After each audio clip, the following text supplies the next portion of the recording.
सभी को राम राम आदाब। आज दिखाने जा रहे हैं आपको डोडा में बीजेपी की सबसे मेगा रैली। बात में इसलिए सारी चैनल बातें को आपके सब्सक्राइब सामने कीजिए, इसलिए रख लाइक रहा कीजिए और हूं। कमेंट कीजिए। वीडियो को पूरी देखिएगा।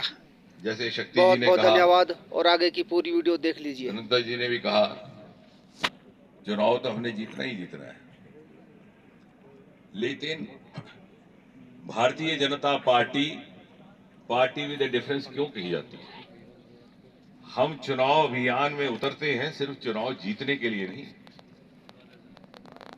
एक जमाना था जब जनसंघ की कोई सीट नहीं आती थी, डीए के नाम पर कोई मोहर नहीं लगाता था, अगर जमानत बच जाए तो लड्डू बांटे जाते थे। हमारे सरकर्दा लीडर पंडित प्रेमनाथ डोगरा कहा करते थे, मुझे मालूम है मैं इलेक्शन हार जाऊंगा, लेकिन फिर भी मैं चुनाव में इसलिए खड़ा होता हूं कि हमारे लिए ये कुदरत का दिया हुआ जनसंपर्क का एक अवसर है, लोगों के बीच में जाने का, उनको बात समझाने का और उनकी बात सुनने का, उनके शक शुबा दूर करने का। ये हमारे लिए एक जन अभियान है।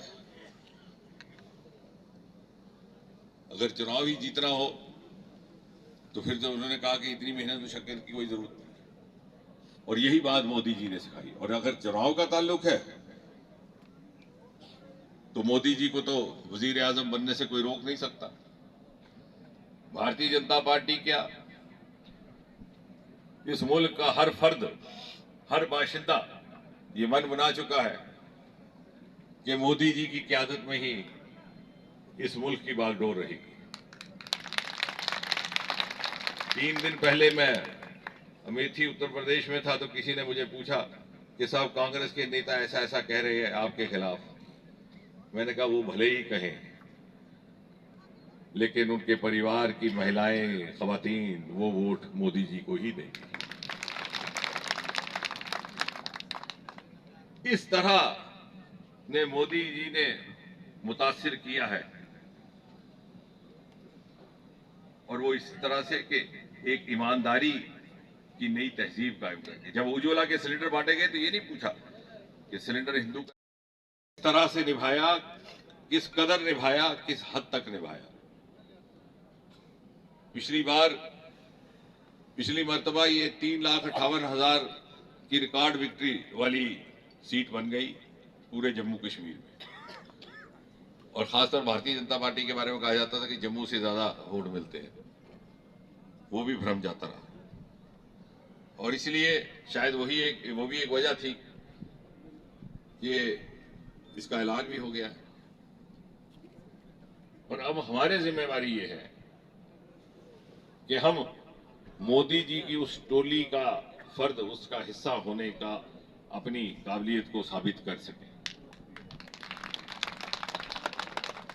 जिस मार्जिन से हम जीते थे उससे ज्यादा ये वो ईमानदारी से काम करने का एक जज्बा है।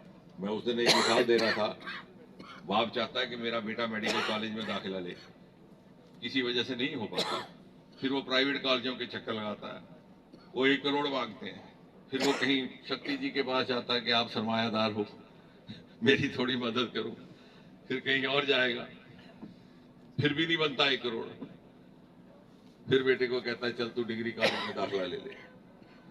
लेकिन कभी डिग्री कॉलेज में दाखिला लेने के बाद बेटा ये नहीं कहता कि मेरा बाप दुष्ट है, क्योंकि वो जानता है कि ईमानदारी के साथ काम किया गया है।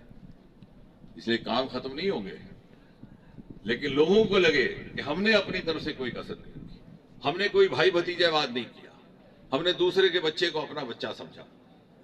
मुझे फख्र है ये कहते हुए कि 10 साल में मुझे मोदी जी ने उस महकमे की जिम्मेवारी बख्शी जिस महकमे को ये मौका मिला कि नौकरियों से हमने इंटरव्यू खत्म कर दिया।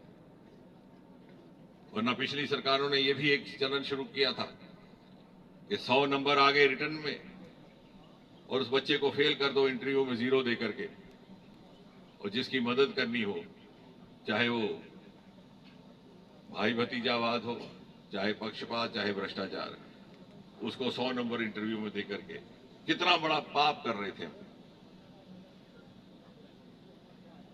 और इसलिए जैसा मैंने कहा बात खत्म करने से पहले, मोदी जी को हमारी जरूरत नहीं है, वो तो 400 पार करेंगे ही करेंगे, लेकिन हमें